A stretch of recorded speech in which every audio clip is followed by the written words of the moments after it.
पौराणिक काल में किसी वन में एक भील रहता था जिसका नाम गुरुद्रुह था।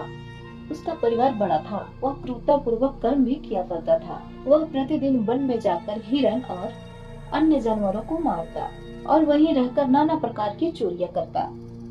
वह बचपन से भी कोई भी शुभ कर्म नहीं किया था। इस प्रकार वन में रहते हुए उस दुरात्मा भील का बहुत समय बीत चुका। तत्पश्चात एक दिन बड़ी सुंदर एवं शुभ कार्य शिवरात्रि के दिन आई। वह दुरात्मा घने जंगल में वास करने वाला था, इसलिए वह इस व्रत के बारे में नहीं जानता था। उसी दिन उस भील के माता पिता और पत्नी भूख से व्याकुल होकर उसे खाने की मांग करने लगे। उसके बार बार यह बात कहने पर वह भील तुरंत धनुष बाण उठाकर वन की ओर चल दिया और हिरणों और जानवरों की शिकार के लिए सारे वनों में घूमने लगा। देव योग से उसे उस दिन कुछ नहीं मिला। सुबह से शाम हो गई। इससे उसके मन को बहुत ही दुख हुआ।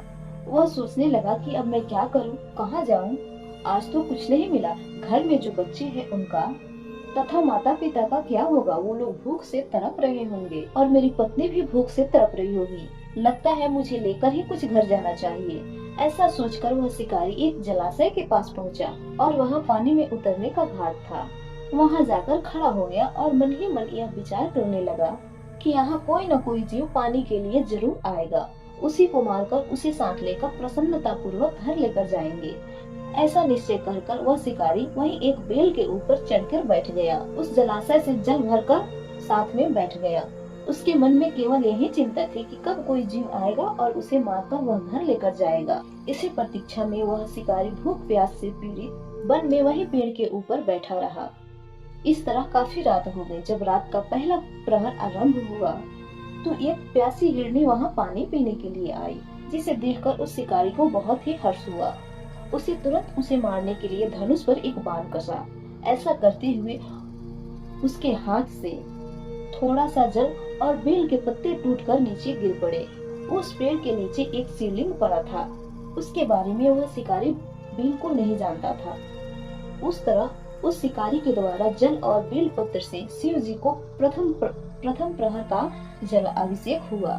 उस पूजा के महत्व से उस शिकारी को बहुत सा पाप तत्काल का नष्ट हो गया। उधर वहां खड़खड़ाहट की आवाज को सुनकर हिरनी ने भय से ऊपर की ओर देखा। उस शिकारी को देखते ही हिरनी ने भय से व्याकुल हो गई।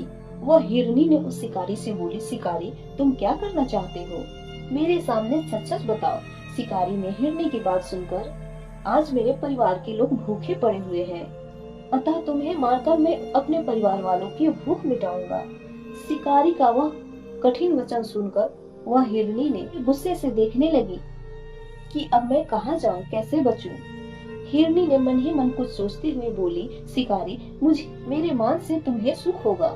इस अनर्थकारी शरीर के लिए इससे अधिक पुण्यकारी काम और क्या हो सकता है। उपकार करने वाले प्राणी को इस लोक में जो पुण्य होता है उसका 100 वर्षों में भी वर्णन नहीं किया जा सकता। परंतु इस समय सारे बच्चे मेरे ही आश्रम में हैं। मैं उन सब बच्चों को अपने बहन अथवा स्वामी के पास सौंप कर आ जाऊं। शिकारी तुम मेरी इस बात को झूठा मत समझो, मुझ पर विश्वास करो। मैं फिर तुम्हारे पास लौट कर आऊंगी। सत्यवाणी से ही ये धरती टिकी हुई है। सत्य से ही समुद्र अपनी मर्यादा में स्थित है और सत्य से ही निर्झरों से जल की धाराएं गिरती रहती है। सत्य में ही सब कुछ स्थित है। हिरनी की यह बात सुन शिकारी सोच में डूब जाता है। सोचने लगता है कि अब क्या करूं। फिर शिकारी ने सोचा ये मुझे बहला रही है, और शिकारी ने उस हिरनी की बात नहीं मानी।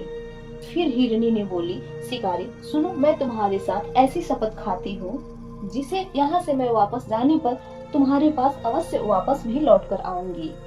ब्राह्मण यदि वेद बेचे और तीनों काल यदि संध्या वंदन न करे तो उसे जो पाप लगता है, जो पति की आज्ञा का उल्लंघन करता है, एक स्वेच्छा अनुसार स्त्री कार्य करने वाली को जिस पाप की प्राप्ति होती है, किए हुए उपकार को न मानने वाली, भगवान शंकर से विमुख रहने वाली तथा विश्वासघात और छल करने वाली लोगों से पाप लगता है, उसी पाप से मैं भी लिप्त हो जाऊं यदि मैं लौट कर न आऊं तो।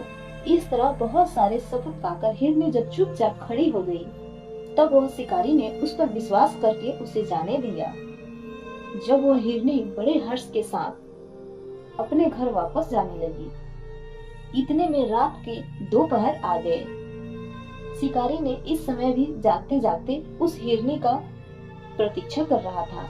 उस समय उस हिरनी की बहन अपने बहन की राह देखते देखते वही जलाशय के पास पानी पीने के लिए आ गई। उस हिरनी को देखकर भील ने फिर से बांध तान दिया। ऐसा करते हुए उस शिकारी के हाथ से उस जल के लोटे गिरा और कुछ बेल के पत्ते टूटकर उस शिवलिंग पर गिर गए। ऐसे करके शिव जी पर दोबारा दूसरे पहर में जलाभिषेक हुआ। वह दूसरी हिरनी ने उसे बांध तानते हुए देखा और पूछा, शिकारी, ये क्या कर रहे हो तुम?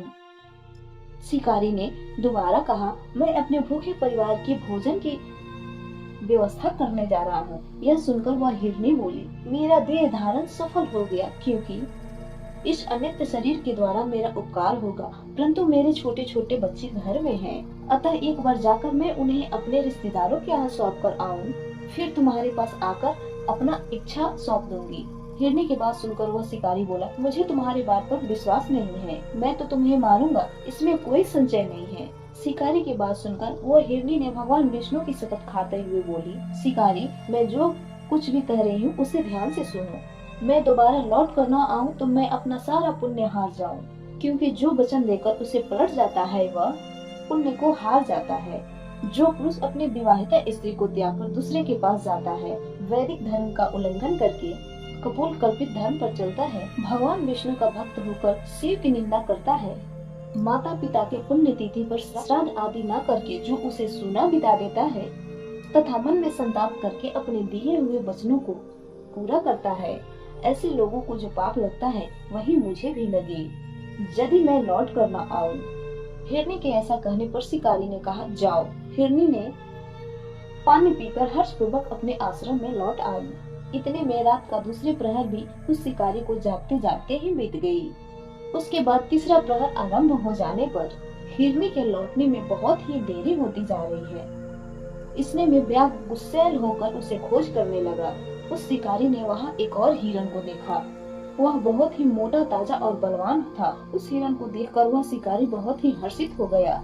फिर से वह धनुष पर बाण रखकर उसे मारने के लिए कसा।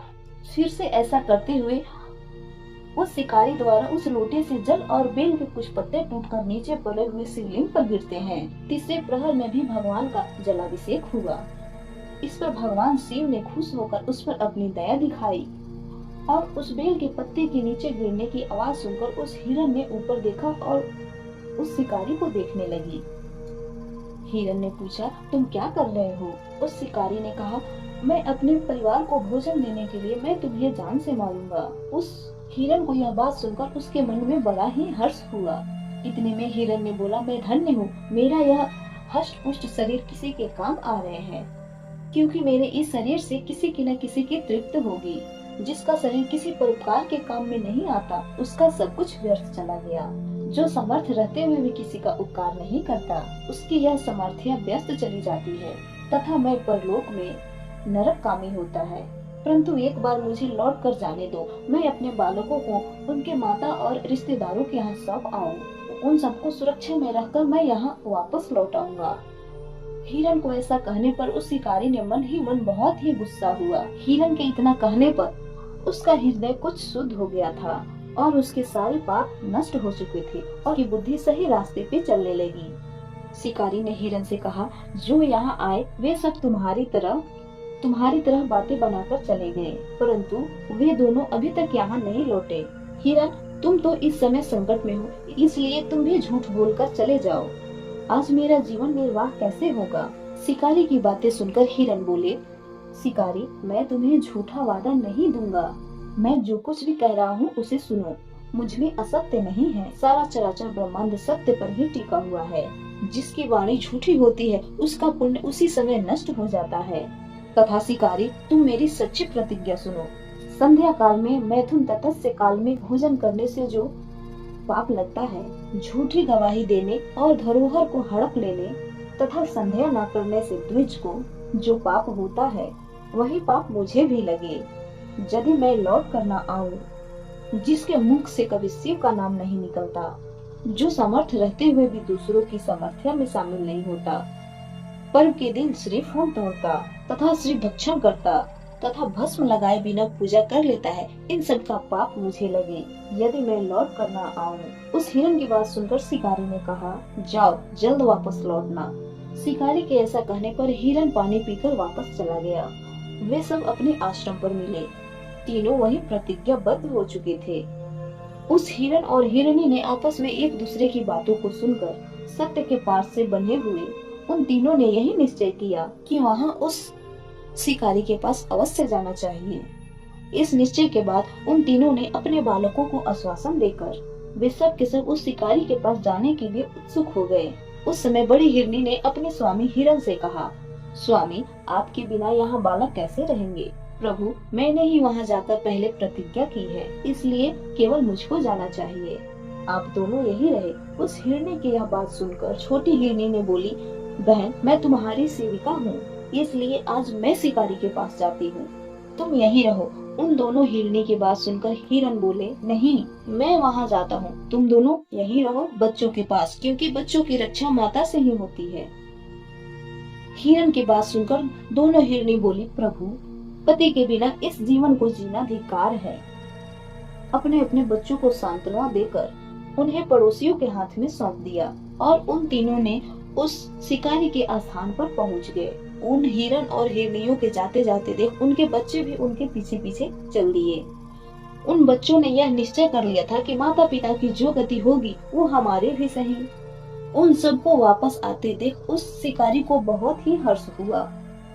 उस शिकारी ने धनुष पर बाण कसा। पुनः उस समय भी लोटे से जल और पेड़ से पत्ते टूटकर नीचे रखे हुए शिवलिंग पर गिरे। यह शिकारी की चौथे प्रहर की रात थी। इस चौथे प्रहर में भी उस शिवलिंग पर जलाभिषेक हुआ।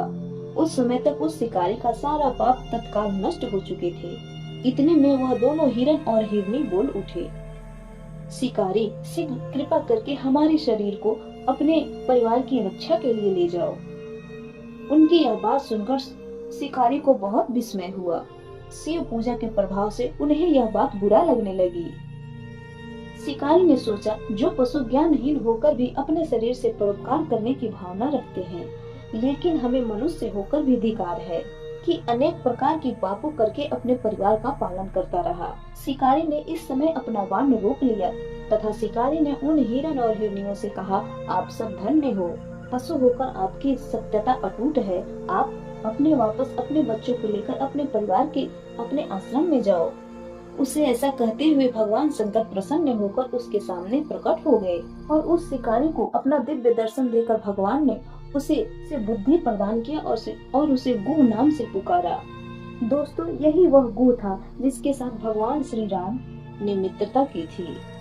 दोस्तों, महाशिवरात्रि की यह कथा आपको कैसी लगी कमेंट बॉक्स में जरूर बताइएगा और ओम नमः शिवाय जरूर लिखिए। धन्यवाद।